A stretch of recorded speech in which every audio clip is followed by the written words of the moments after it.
Friends, मैंने आपको कहा था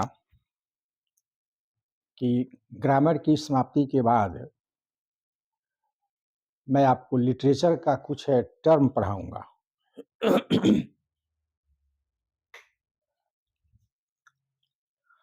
और लिटरेचर का कुछ टर्म पढ़ाने के बाद तब मैं पोइट्री का कुछ अंश परीक्षा के दृष्टिकोण से मैं कुछ पढ़ा दूंगा। तो उसी क्रम में एक ये फिगर ऑफ स्पीच एक छोटा सा चैप्टर है जो उसका अर्थ होता है अलंकार।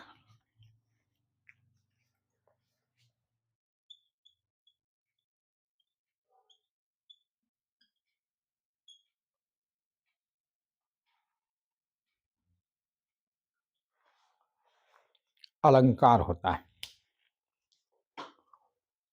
तो दोस्तों, अलंकार मतलब आभूषण, ऑर्नामेंट। और ऑर्नामेंट से का जो लगाव होता है, ऑर्नामेंट से जो लगाव होता है वह जनरली औरतों का होता है। और ऑर्नामेंट पहनने से शरीर की सुंदरता बढ़ती है, उससे कोई ज़्यादा फायदा नहीं होता है।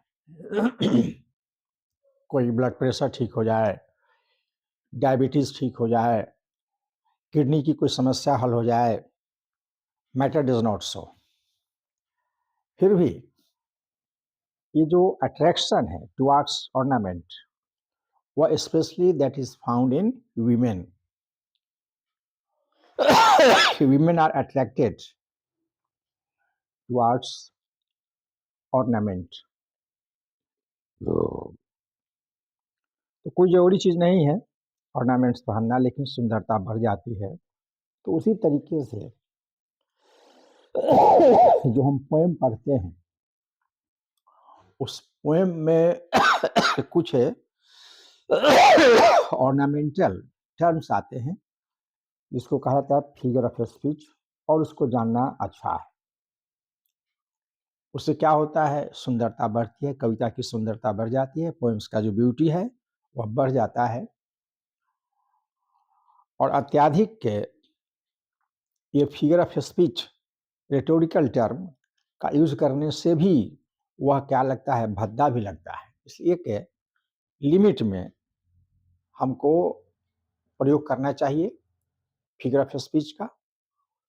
तो कुछ 10-12 टर्म हैं जिसको I will define it by the help of examples. तो आप उसको देखें। ये Bihar board, CBSE board, ICSE board के 10वीं और 12वीं की परीक्षा में ये पूछे जाते हैं। जब पोएम पढ़ेंगे तो उसमें इसका काम पड़ेगा, उसके बगैर आप कुछ कर नहीं सकते हैं। इंडिकेशन मिलता है कि यहाँ पर ये सिमिली है, ये मेटाफर है, ये पर्सिफिकेशन है, ये एलेगोरी है, ये हाइपरबोल है, ये पन है, ये जो है आयरोनी है। ये सब चीज मिलेगा आपको पोएम पढ़ने के क्रम में। तो थोड़ा हम जानते हैं उसके बारे में। वह पहला उसमें है सिमिली।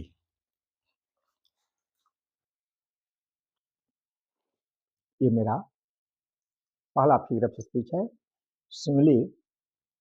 और सिमिली क्या है, तो ये कंपैरिजन है। कंपैरिजन मतलब तुलना। और ये तुलना कहाँ पर है, तो दो ऑब्जेक्ट के बीच में, बिटवीन टू ऑब्जेक्ट्स। लेकिन ये दोनों ऑब्जेक्ट्स जो है वह दैट मस्ट बी डिसिमिलर। अगर सिमिलर होंगे तब नहीं, मस्ट बी डिसिमिलर। असमान होना चाहिए। लेकिन क्या है कि उसमें दोनों के बीच में एक क्वालिटी, एक गुण कॉमन होना चाहिए। दोनों ऑब्जेक्ट के बीच में एक कॉमन होना चाहिए। ये बहुत मस्ट है। सिंपली भी comparison, and if they have no common feature, that will not be your simile. So ये मस्ट है कि उस दोनों के बीच में एक कॉमन गुण होना चाहिए जो उसमें भी हो और उसमें भी हो, तो सिमिली होता है। लेकिन ये जनरली क्या होता है, कंपैरिजन होता है और दोनों असमान होना चाहिए। इसकी एक पहचान है कि यह जुड़ा रहता है लाइक से, एज डॉट डॉट एज से या सो डॉट डॉट एज से, ये जुड़ा रहता है। ये किसी पहचान है ये।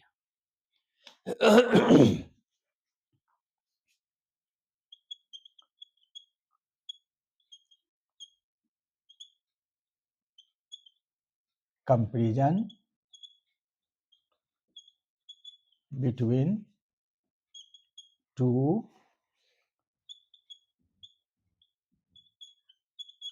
different things having a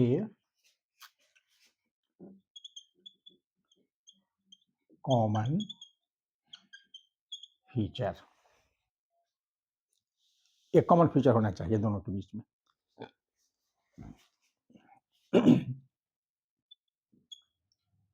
सो नहीं, like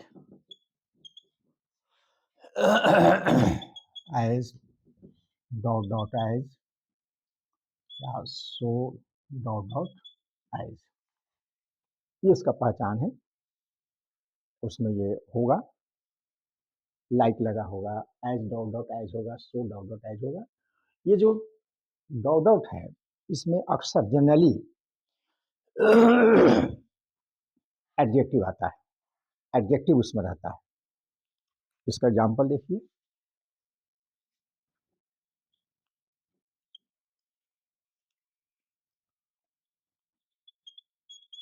she is as beautiful as a rose. वह है ये गुलाब के फूल की तरह सुंदर है। क्या यहाँ पर, यहाँ कंपैरिजन है। किसका कंपैरिजन है? एक है सी और दूसरा है रोज। रोज और सी के बीच में कंपैरिजन किया हुआ है, क्या है ना? ये सी और ए रोज। सी क्या है भाई, रोज क्या है, दोनों डिफरेंट है ना। सी जो है वह है औरत के लिए आया, सजीव, और ये जो रोज है ये क्या हो गया, निर्जीव हो गया, न्यूट्रल जेंडर हो गया। तो दोनों डिफरेंट हो गया, लेकिन दोनों के बीच में एक गुण है, एक कैरेक्टर है, एक फीचर है। वह फीचर क्या है? ब्यूटीफुल। ये ब्यूटीफुल कॉमन है, दोनों में है। वह भी सुंदर है और ये रोज भी सुंदर है, दोनों सुंदर है। तो एक ये हमारा हुआ। अब दूसरा देखिए, एज है और यहाँ पर एज है, ये भी एक पहचान हो गया। यहाँ पर चाहते हम तो सो भी लगा सकते थे, so he is a so hard as a cliff. वह उतना ही कड़ा है जितना कि एक चट्टान होता है कड़ा। तो यहाँ पर ही और ये देखिए एक क्लिफ के बीच में क्या हुआ, कंपैरिजन हुआ। दोनों के बीच में कंपैरिजन है और दोनों के बीच में एक कॉमन गुण है। वह गुण क्या है? वह गुण है हार्ड। तो एक कॉमन गुण हो गया दोनों के बीच में। अब देखिए पहचान, यहाँ पर सो है और यहाँ पर एज है। तो हमारा ये क्या हो गया, सिमिली का एग्जाम्पल हो गया, ये सिमिली हो गया, कंपेरिजन है। अब नेक्स्ट है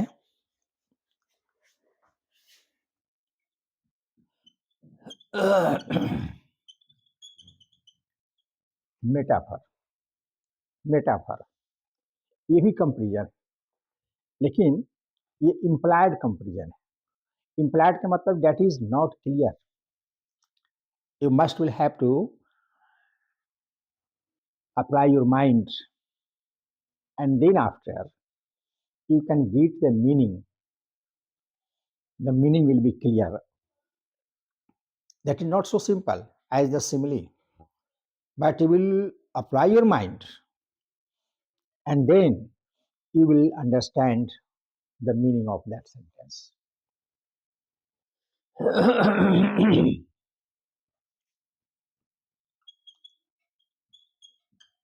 Implied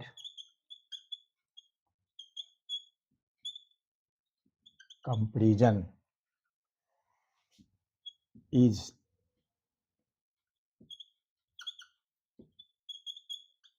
metaphor. Implied, that is not clear. अब इसमें कोई वर्ड नहीं है जिसको आप पहचान सकते हैं कि भाई यहाँ पर एज लगा हुआ है, यहाँ लाइक लगा हुआ है, इसकी कोई पहचान नहीं, इसमें क्लियर नहीं रहेगा, आपको दिमाग लगाना पड़ेगा, तब जाकर के उसका अर्थ आपको मालूम पड़ेगा। अगर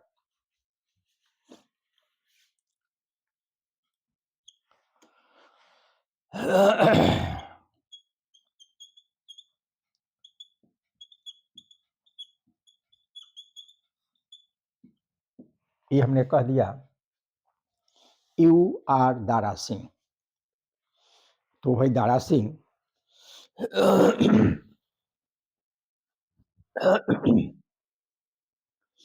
ये दारा सिंह से तुलना किया गया यू का, लेकिन दारा सिंह कौन था, क्यों फेमस है, तो ये दिमाग लगाना पड़ेगा, तब जाकर एक अर्थ क्लियर होगा। कंपेरिजन यहाँ भी है, यहाँ भी कंपेरिजन है, लेकिन स्पष्ट नहीं है।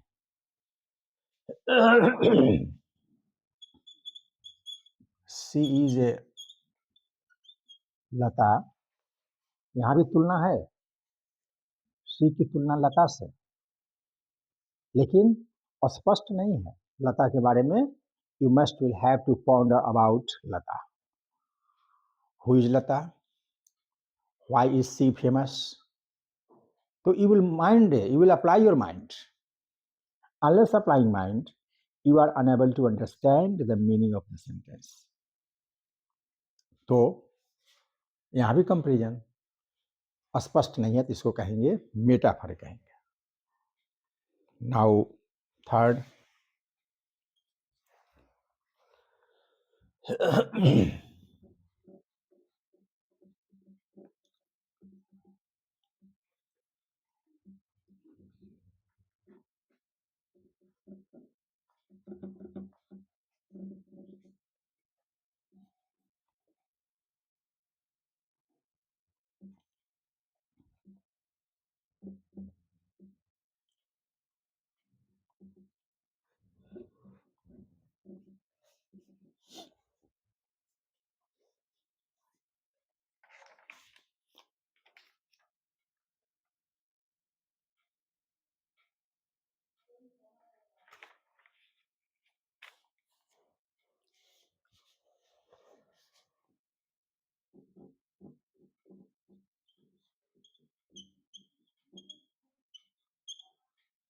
हाइपरबोल।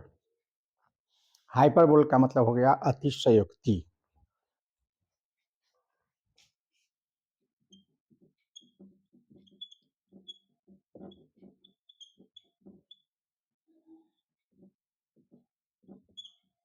अतिशयोक्ति, अतिशयोक्ति ये क्या है कि किसी बात को हम बढ़ा करके कहते हैं। एक्चुअली जो है उसको एग्जरेटेड फॉर्म में, वी एग्जरेट इट, हम उसको बढ़ा करके कहते हैं। उसी को कहा जाता है hyperbole.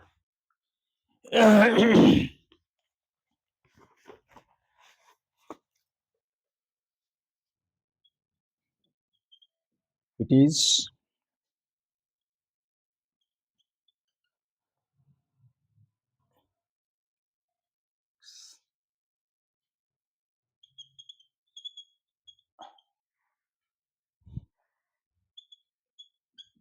exaggeration. It is exaggeration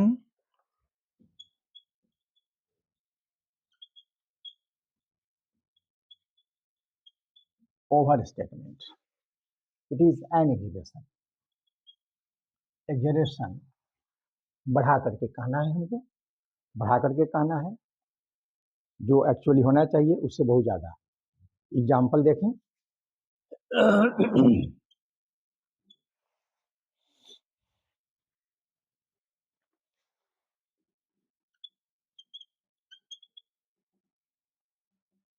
He was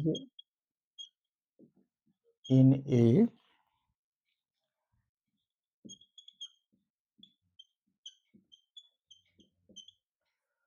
sea travels. वह है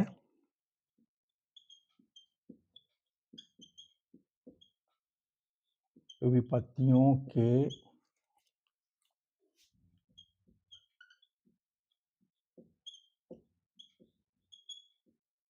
समूह में था। चलिए, वो विपत्ति के समूह में था। यहाँ पर समूह नहीं, समुद्र, सॉरी,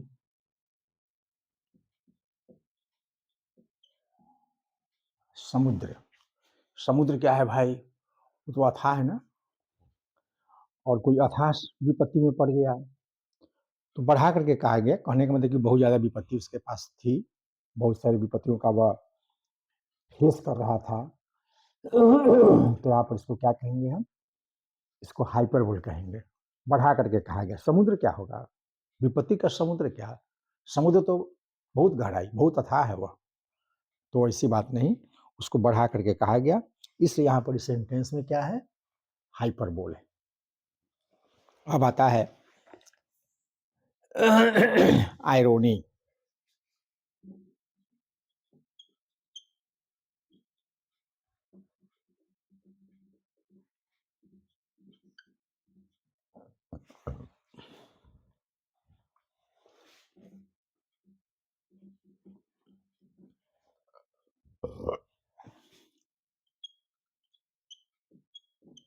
आयरोनी, आयरोनी का मतलब जो चीज है हम उसका उल्टा कहते हैं, just opposite of it. Whatever we feel, whatever we say it just opposite of that, ठीक उसका उल्टा कहेंगे।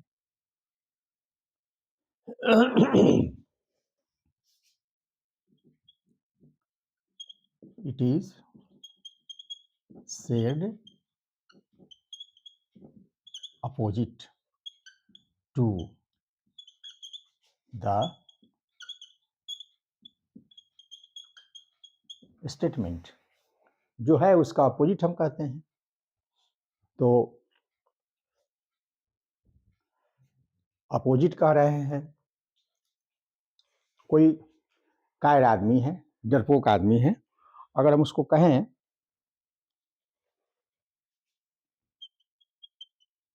What a brave fellow, what a brave fellow,